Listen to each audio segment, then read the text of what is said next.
Welcome friends, आप सभी का फिर से एक बार स्वागत है हमारे चैनल पे। तो दोस्तों, आज है 31 अक्टूबर और आज का ये हमारा जो वीडियो आ रहा है, जो आप देख रहे हो, ये शायद हमारे चैनल पर लियो फिल्म से जुड़ा आखिरी वीडियो होने जा रहा है। इसके बाद अगर लियो, एलसीयू या फिर लोकेश कनगराज से जुड़ी कोई भी अपडेट या फिर खबर आती है तो आपको फिल्मी टॉक के अंदर ही देखने को मिलेगा। आगे से हम फिल्म से जुड़ा कोई सेपरेट वीडियो जो है हम नहीं बनाने वाले हैं और कोई यहाँ से आगे बनाने का कोई सेंस भी नहीं होता है। हो सकता था फिल्म जब OTT पर आती उसे हम और एक आध बार देखते तो फिल्म को और थोड़ा ब्रेक डाउन करते, कुछ और थियरीज वगैरह हम सामने रखते, पर आप सभी को पता है कि पिछले 2 दिनों के अंदर लोकेश कनगराज ने जो है 2 इंटरव्यूज दिए हैं। 2 अलग अलग यूट्यूब चैनल को जो है यहाँ पर इंटरव्यू दिया है और उस इंटरव्यू के अंदर उन्होंने एक तरीके से खुद ही जो है अपनी इस एलसीयू को, अपने इस लियो फिल्म को जो है डिकोड किया है, एक्सप्लेन करने की जो है यहाँ पर कोशिश की है। और उन दोनों इंटरव्यूज के बाद मुझे नहीं लगता है कि यहाँ पर फिल्म या फिर इस यूनिवर्स को बहुत ज्यादा डिकोड या फिर यहाँ पर ब्रेक डाउन करने की कोई जरूरत बचती है, क्योंकि डायरेक्टर साहब ने कुछ चीजों को खुद ही जो है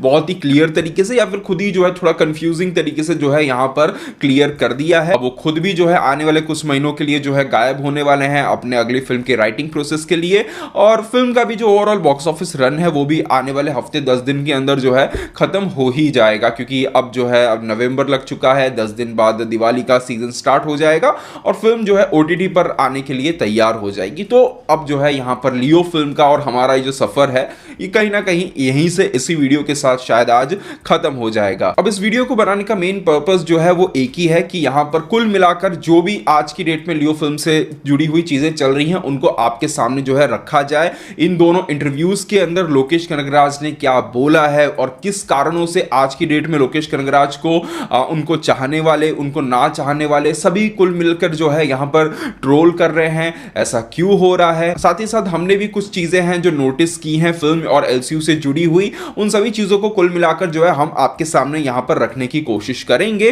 तो सबसे पहली चीज कि यहां पर बात करें अगर इस इंटरव्यू की, देखिए ये जो पोस्ट रिलीज इंटरव्यूज होते हैं ये सही मायनों में सबसे बेहतरीन होते हैं। मतलब इन्हें देखने के लिए मैं बहुत ज्यादा एक्साइटेड होता हूं, क्योंकि हम जैसे लोग जिनको फिल्मों के बारे में बात करना है, जिनको फिल्मों के बारे में रोज कुछ ना कुछ नया सीखना है, तो उनके लिए ये इंटरव्यूज जो है सबसे इंपॉर्टेंट होते हैं, क्योंकि यहां पर एक फिल्म को जो है डायरेक्टर और इंटरव्यू लेने वाला जो भी है बैठकर scene to scene, frame to frame यहां पर डिकोड करते हैं, डिस्कस करते हैं और उन्हें देखने में बहुत मजा आता है, वहां पर बहुत कुछ सीखने को मिलता है। पर लोकेश कनगराज के ये जो 2 इंटरव्यूज आए हैं ये सही में मेरे लिए पर्सनली बहुत ही निराशाजनक थे, क्योंकि पूरे दोनों इंटरव्यूज के अंदर वो फील ही नहीं आया कि यहां पर कहीं पर भी फिल्म को जो है डिस्कस किया जा रहा हो। मतलब फिल्म के अंदर क्या हुआ है उसको इतना ज्यादा डिस्कस नहीं किया गया है जितना यहां पर फिल्म के बाहर क्या हुआ है, मतलब फिल्म के अंदर हमने क्या नहीं रखा है उसको ज्यादा डिस्कस करने की कोशिश की गई है और आगे एलसीयू में हम क्या करने वाले हैं उसको ज्यादा डिस्कस करने की कोशिश की गई है। डेफिनेटली अगर यहां पर एलसीयू में आगे क्या होने वाला है उसको अगर डिस्कस किया जा रहा है उसमें कोई प्रॉब्लम नहीं है, बहुत ही अच्छी बात है। पर हमने फिल्म के अंदर क्या नहीं रखा है उसे डिस्कस करने का सेंस जो है कुछ खास बनता नहीं है। हाँ, एक आध लाइन में, एक आध जगह पर कहीं पर अगर बोल देते हैं डायरेक्टर कि हमने ऐसा कुछ प्लान किया था, नहीं हुआ, वो एक अलग बात है। बट पूरे इंटरव्यू के अंदर जब आप यही चीजें बता रहे हो कि हमने ऐसा रखा था, वैसा रखा था, लास्ट में हमने फिल्म में कुछ भी नहीं रखा, तो ये लोकेश कनगराज जैसे डायरेक्टर को शोभा नहीं देता है और इस चीज को देखते समय मुझे पर्सनली जो है बहुत ही दुख हो रहा था। देखिए, आपको पता है नहीं पता है, पर मेरे दिल में कहीं ना कहीं ये चीज क्लियर है कि लोकेश कनगराज खुद कहीं ना कहीं ये चीज जानबूझ के नहीं कर रहे होंगे। उन्हें भी पता है कि वो जो कर रहे हैं वो बहुत सही काम नहीं है। शायद हो सकता है कि प्रोडक्शन हाउस की तरफ से कोई प्रेशर हो, जो भी उनका एग्रीमेंट रहा हो कि ये इतने समय तक आपको फिल्म को प्रमोट करना है, इंटरव्यूज वगैरह देने हैं, इस तरीके से इंटरव्यूज वगैरह देने हैं, इस तरीके से फिल्म की हाइप को बढ़ाना है, आपका ये काम है। कुछ एग्रीमेंट हो सकते हैं या फिर उनकी अगली फिल्म जो आ रही है उसके प्रोड्यूसर्स की तरफ से कुछ आया हो कि भाई देखिए इस फिल्म के बाद आपके ऊपर, आपके राइटिंग के ऊपर सवाल उठाए जा रहे हैं, तो आगे हमारी जो फिल्म आएगी उसके जो बायर्स हैं वो आपके काम पर डाउट कर सकते हैं, तो यहां पर आप अपनी तरफ से कुछ कीजिए जिससे कि एटलीस्ट आपके काम को लेकर ऑडियंस के मन में जो डाउट था वो थोड़ा सा क्लियर हो जाए। तो कुछ भी हो सकता है, पर्दे के पीछे क्या चल रहा है वो हमें नहीं पता है, बट हाँ आज तक उन्होंने ऐसा नहीं किया था। पर आज अगर वो कर रहे हैं तो कहीं ना कुछ जरूर होगा। पर उस पे ना जाते हुए बस इतना कहूंगा कि जो भी हुआ वो बहुत कुछ अच्छा नहीं हुआ है, क्योंकि देखिए उन्होंने कुछ चीजें बोली हैं जिसको सोशल मीडिया पे बहुत ही ज्यादा नेगेटिव तरीके से प्रेजेंट किया जा रहा है। फॉर एग्जाम्पल, उन्होंने कहीं पर भी दोनों इंटरव्यूज के अंदर ये नहीं बोला है कि लियो का जो फ्लैशबैक पोर्शन था वो फेक था। और ये दोनों ही इंटरव्यूज बहुत ही प्लानिंग के साथ लिए गए हैं। वो मैं इसलिए कह रहा हूं कि अगर आप देखोगे तो दोनों ही इंटरव्यूज के अंदर घुमा फिराकर एक ही तरीके के सवाल पूछे गए हैं, और दोनों ही इंटरव्यूज के अंदर अगर आप उठाकर देखोगे तो लोकेश कनगराज ने कहीं पर भी फेक वर्ड का इस्तेमाल नहीं किया है। फेक का मतलब क्या होता है कि पूरा का पूरा फेक, स्टार्टिंग टू एंड सब कुछ फेक, ये वर्ड उन्होंने कहीं पर इस्तेमाल नहीं किया है। उन्होंने कहा है कि मंसूर अली खान का कैरेक्टर जो भी स्टोरी नरेट कर रहा है वो उसका नजरिया है, और उसको लेकर उन्होंने ये भी कहा है कि यहां पर फिल्म के अंदर उस सीन के शुरुआत में ही जो है एक डायलॉग आता है जहां पर मंसूर अली खान ये बोलते हैं कि हर कहानी को देखने का हर किसी का अपना एक नजरिया होता है, मेरा जो नजरिया है, मेरा जो पर्सपेक्टिव है वो मैं आपके सामने रखता हूं। अब इस सीन की शुरुआत में ही ये डायलॉग आता है, கதை சொல்லுவான், ஒவ்வொன்றுக்கும் நிறைய பெர்ஸ்பெக்டிவ் இருக்கும். இது என்னோட பெர்ஸ்பெக்டிவ்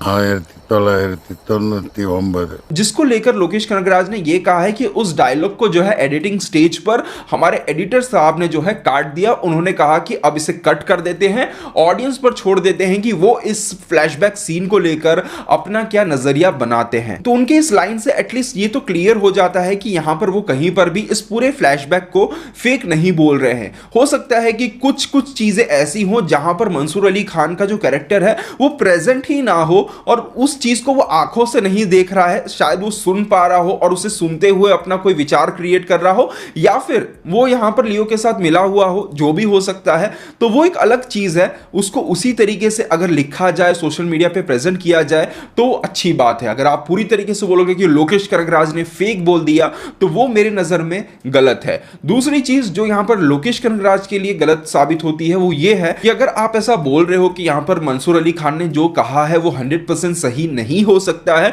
तो अच्छी बात है, उसमें मुझे कोई प्रॉब्लम नहीं है। अगर आपने एडिटिंग स्टेज पर ये डिसाइड किया कि हम उसे नहीं रखेंगे और ऑडियंस को डिसाइड करने देंगे कि वो सही है वो गलत है, तो ऑडियंस को डिसाइड करने दीजिए। आप क्यों इंटरव्यू में आकर ये बोल रहे हो कि वो 100% सही नहीं है? क्योंकि जितने भी बड़े बड़े डायरेक्टर्स होते हैं जो जब भी अपने फिल्म के अंदर कोई ऐसा पॉइंट छोड़ते हैं जिस पॉइंट को लेकर ऑडियंस के अलग अलग ओपिनियंस बन सकते हैं, उस पॉइंट को वो कभी भी क्लियर नहीं करते हैं। पर जब लोकेश कनगराज जैसे डायरेक्टर, जो आज की डेट में इंडिया के top 5 best action film directors में से एक हैं, वैसे एक डायरेक्टर आकर अगर इस चीज को बोलते हैं तो सही में बहुत ही दुख होता है। दूसरी चीज जो उन्होंने यहां पर कही है वो ये है कि यहां पर जो फ्लैशबैक पोर्शन है जिसको लेकर बहुत ज्यादा लोगों की कंप्लेंट्स आ रही हैं कि उसके अंदर किसी भी चीज को ठीक से बिल्ड नहीं किया गया है, तो उसको लेकर उन्होंने जो अपनी सफाई दी है वो ये कहा है कि एक्चुअली में जो फ्लैशबैक पोर्शन था वो 40 से 45 मिनट के आसपास का था जो मैंने शूट किया है, और वो हमने क्लियरली देखा भी है। इवन अभी जो है कुछ ऐसे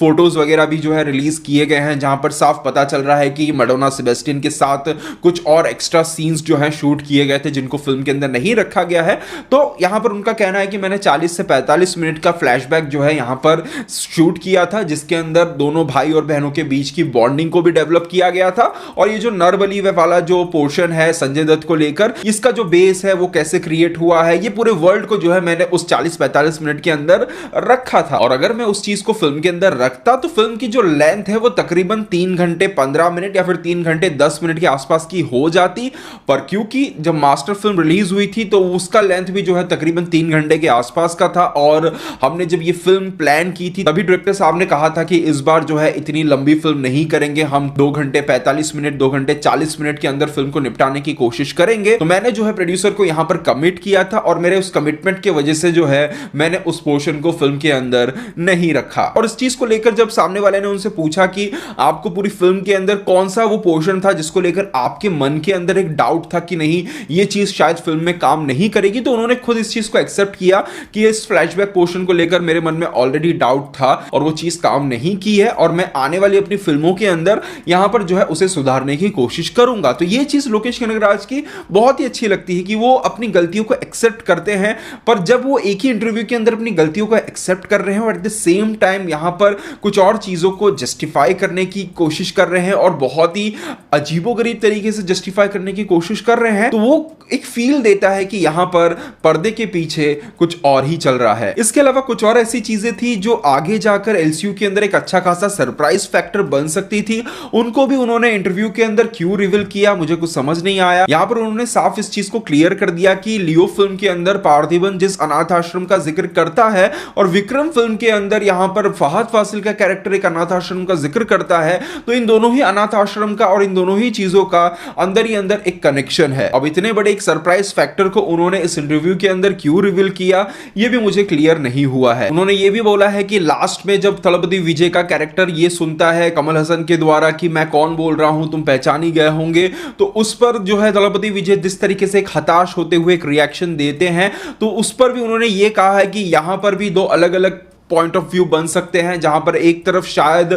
लियो का कैरेक्टर या फिर पार्थिबन का कैरेक्टर इसीलिए हताश हो रहा हो कि उसे ऐसा फील हुआ कि अभी भी कोई ऐसा बचा है जो मेरी असली आइडेंटिटी जानता है, या फिर ऐसा हो सकता है कि विक्रम और लियो ऑलरेडी पहले से मिल चुके होंगे। पर मुझे लगता नहीं कि जो पहला वाला पॉइंट ऑफ व्यू उन्होंने रखा है यहां पर वो बहुत ज्यादा वैलिड होता है। यहां पर ये क्लियर ही होता है कि विक्रम और यहां पर कमल हसन एक दूसरे को पहले से पहचानते ही हैं, और जब उन्होंने ये क्लियर ही कर दिया है कि फहद फासिल का अनाथ आश्रम और लियो का अनाथ आश्रम या फिर पार्थिबन का जो अनाथ आश्रम है उनके बीच में कनेक्शन है, तो जाहिर सी बात है कि लियो से पहले ही जो है वो कहीं ना कहीं विक्रम वगैरह से जो है कनेक्ट हो चुके होंगे। इसके अलावा कुछ और चीजें जो उन्होंने बोली हैं जो काइंड ऑफ एक एक्साइटमेंट रखती है, एक्साइटमेंट क्रिएट करती है, उन्होंने ये क्लियर कर दिया है कि यहां पर ये जो लियो फिल्म थी, इस फिल्म को मैंने जो है 5 साल पहले लिखा था, जो कि पूरी तरीके से पार्थिबन का एक कैरेक्टर स्टडी है, और इसलिए हमने जो है यहां पर इस फिल्म के अंदर एलसीयू के एलिमेंट्स को बहुत ही मिनिमम रखा है। कैदी 2 फिल्म जब आएगी तो उसके अंदर अच्छा खासा स्पेस होगा, उसकी राइटिंग को मैंने अभी जो है लिखा है, क्योंकि उनकी जितनी भी फिल्में आई हैं उन सभी फिल्मों की जो राइटिंग है, उन सभी फिल्मों का जो आइडिया है वो उन्होंने काफी सालों पहले, इवन रजनीकांत की भी जो फिल्म आ रही है उसको भी जो है उन्होंने काफी पहले से ही जो है लिखकर उसके आइडिया को जो है क्लियर करके रखा हुआ है। बट अब कैदी 2 जब बनेगी उसके आगे जितनी फिल्म आएगी वो सब अभी लिखना उन्होंने स्टार्ट किया है, तो उसको लेकर उन्होंने क्लियर किया है कि कैदी 2 के अंदर जो है अच्छा खासा स्पेस रहने वाला है यहां पर एलसीयू के एलिमेंट्स के लिए, और यहां पर उन्होंने कहा है कि उसके अंदर आपको जो है एलसीयू के सारे इंपॉर्टेंट कैरेक्टर्स जो हैं नजर आने वाले हैं। उन्होंने ये भी कहा है कि अब एलसीयू के अंदर आगे और नए कैरेक्टर्स भी जुड़ने वाले हैं। उन्होंने कहा है कि अब क्योंकि संदनम का जो कैरेक्टर है विजय सेतुपति का वो मर चुका है, तो उसकी जगह किसी ना किसी को लेनी ही पड़ेगी, तो उसके लिए भी जो है कोई ना कोई आएगा, कुछ हीरोज आएंगे, कुछ विलन्स आएंगे। तो कहा है उन्होंने कि एलसीयू के अंदर आगे भी जाकर और नए कैरेक्टर्स जो हैं यहां पर जुड़ने वाले हैं। तो ये तो हो गई वो चीजें जो इस इंटरव्यू का हिस्सा थी। इसके अलावा जो चीजें इस इंटरव्यू का हिस्सा नहीं थी और थोड़ी सी एक्साइटिंग है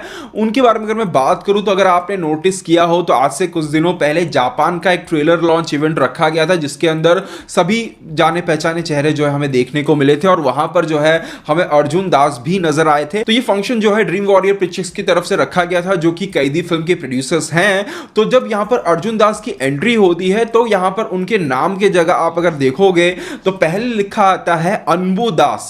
दास AKA अर्जुन दास, यानी कि वो यहां पर कहीं ना कहीं ये बोलने की कोशिश कर रहे हैं कि अनबू का जो नाम है वो पूरा नाम है अनबू दास। अब ये दास नाम लियो दास, हेरोल्ड दास या फिर एंटनी दास के साथ कनेक्ट होता है या नहीं, ये देखना काफी इंटरेस्टिंग होगा। इसके अलावा जो आखिरी चीज जो मैंने नोटिस की है वो ये थी कि अगर आप देखोगे जो लोकी वर्स 2.0 जो बैकग्राउंड जो साउंड ट्रैक रिलीज किया गया है उसके अंदर अगर आप देखोगे कि जहां पर रोलेक्स वाला बीजीएम बजता है तो वहां पर आपको वो मार्शल और यहां पर वो रोलेक्स का हथियार वगैरह देखने को मिलता है, but at the same time वहां पर इस फ्रेम के अंदर आप देखोगे तो रोलेक्स कहीं पर नजर नहीं आता है, बट एक परछाई आपको देखने को मिलती है, और ये परछाई जो है कहीं पर भी रोलेक्स की परछाई नहीं है। अब रोलेक्स के बैकग्राउंड म्यूजिक के साथ इस परछाई को क्यों दिखाया गया है ये देखने वाली बात होगी, क्योंकि ये परछाई जो है रोलेक्स की तो नजर नहीं आ रही है, बट कहीं ना कहीं यहां पर सैंडी मास्टर का जो कैरेक्टर था उसकी परछाई की तरह जो मुझे जो है पर्सनली फील हो रही है। तो देखते हैं इन दोनों चीजों को लेकर आगे एलसीयू में क्या हमें देखने को मिलता है। तो ये थी वो कुछ चीजें जो आपको इस इंटरव्यू के अंदर देखने और सुनने को मिलेगी लोकेश कनगराज के द्वारा। अब इन सभी चीजों पर आपका क्या पर्सनल ओपिनियन बनता है? क्या लोकेश कनगराज को इस तरीके से सामने आकर अपनी फिल्म के कुछ सीन्स को डिफेंड करना चाहिए था? क्या उन्हें इतना ज्यादा एक्सप्लेनेशन देना चाहिए था? आपको क्या लगता है, क्या नहीं लगता है? कमेंट सेक्शन में जरूर शेयर कीजिएगा। दोस्तों बस यहीं तक था आज का हमारा वीडियो। उम्मीद करते हैं वीडियो को पसंद आया होगा। वीडियो लाइक जरूर कीजिएगा। मिलते हैं हमारे अगले वीडियो में, तब तक के लिए बाय बाय, टेक केयर।